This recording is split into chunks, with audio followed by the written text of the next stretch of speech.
Je souhaiterais nommer ma fille Mazal Tov. Dans une précédente question, vous déconseillez ce prénom. Je souhaiterais savoir pourquoi. Je voulais également savoir si en l'associant avec un autre prénom, c'était mieux. Ok, ce n'est pas moi qui ai dit cela. Mon Rav Zichron Livracha, qui était un des plus grands rabbins de la génération passée, le Rav Yitzhak Shaul Satzal, qui avait Ruach HaKodesh, Esprit Saint, qui faisait des miracles, avait une liste de noms qu'il déconseillait. Parmi eux, les prénoms Mazal et Mazal Tov.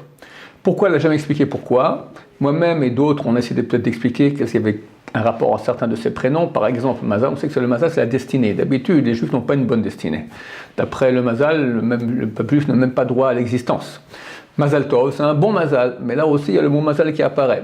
Donc le Rav déconseillait ces prénoms-là, j'imagine, parce que ça nous met sous l'égide de nos destinées qui d'habitude n'est pas bonne. Le peuple d'Israël est au-dessus du Mazal. C'est-à-dire que nous vivons, grâce à la miséricorde divine, à un niveau qui est beaucoup plus élevé que le Mazal, mais pour cela, il faut des mérites. Il faut des mérites par la prière, par les mitzvot qu'on fait, par l'étude de Torah, etc. Maintenant, qui a suffisamment de mérites pour dire je vais être au-dessus du Mazal? Donc on déconseille, le Rav déconseillait d'appeler les filles par ce prénom, Mazal ou Mazal Tov. Pas pour tous les prénoms qu'il a cités, par exemple, il déconseille beaucoup le prénom Rachel, Nechama, Ruchama, bon, encore d'autres. Il n'a pas expliqué pourquoi. Rachel peut-être aussi, parce que à ce moment la Shrina est en galoute, elle est en exil, donc elle souffre. En tout cas, c'était un grand homme qui a dit ces choses-là, et moi, à son instar, donc je répète les paroles qu'il a dites. Maintenant, est-ce que si on rajoute un prénom supplémentaire, est-ce que ça annule l'effet négatif du premier? Oui. Une de mes filles, j'ai eu beaucoup de filles, 7 filles Blainara, au bout d'un moment, je ne sais plus quel prénom donner, alors je vais voir le Rav Benson, je vais lui proposer, j'ai une fille qui est née, Mazal Tov, est-ce que je peux l'appeler Elisheva? Il m'a dit non, un autre nom. Je lui ai dit Simcha, il m'a dit non, ce sont deux prénoms qui sont mauvais, Elisheva, Batsheva aussi, d'accord, donc moi je lui dis Elisheva, après je lui dis Simcha, après je lui dis Elisha, Simcha, il me dit c'est bon. Parce que deux prénoms forment un troisième prénom. Ce n'est pas un mauvais prénom, un autre mauvais prénom, ça fait deux mauvais prénoms.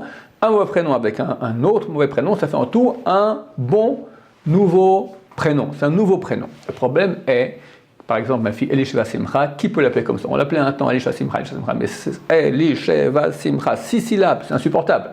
Alors même si les parents font attention, l'entourage, au bout d'un moment, il l'appelle pas comme ça, il l'appelle Elisheva. Et donc, le nom est d'après, le nom d'une personne fixe d'après comment les gens l'appellent.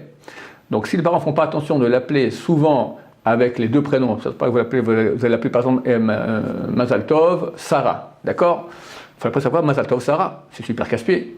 Alors d'habitude, au bout d'un moment, l'entourage n'a plus le courage, on ne peut même plus l'appeler Mazal Tov, même ça c'est trop long, on l'appelle Mazal. Les gens sont très paresseux aujourd'hui, qui a le temps de dire Mazal Tov, Sarah ou Mazal Tov? On dit Mazal, d'accord? Donc même s'il appelle Mazal Tov, c'est déjà pas bien parce que c'est pas un bon prénom, Mazal non plus.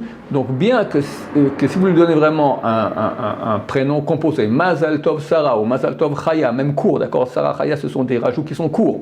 Néanmoins, c'est pas trop conseillé parce qu'il faut l'appeler ainsi. Et connaissant la nature humaine qui est paresseuse, les gens ne vont pas l'appeler ainsi. Dès lors, son prénom ne sera que le premier ou les deux premiers prénoms qu'ils vont citer, et elle retombe de nouveau sous l'égide du mauvais prénom.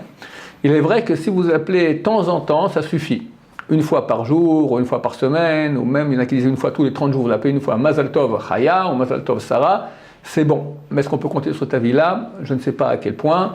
Donc le mieux, c'est soit donner deux prénoms mauvais mais courts, soit changer de prénom. Et si vraiment vous tenez beaucoup à ce prénom, alors faites la solution que je préconisais maintenant, de l'appeler de temps en temps, une fois par jour, une fois par semaine, ou même d'après certains avis, une fois tous les 30 jours, vous l'appelez avec le prénom complet, comme ça son prénom complet reste. Un grand Mazal Tov pour sa naissance. Mazal Tov.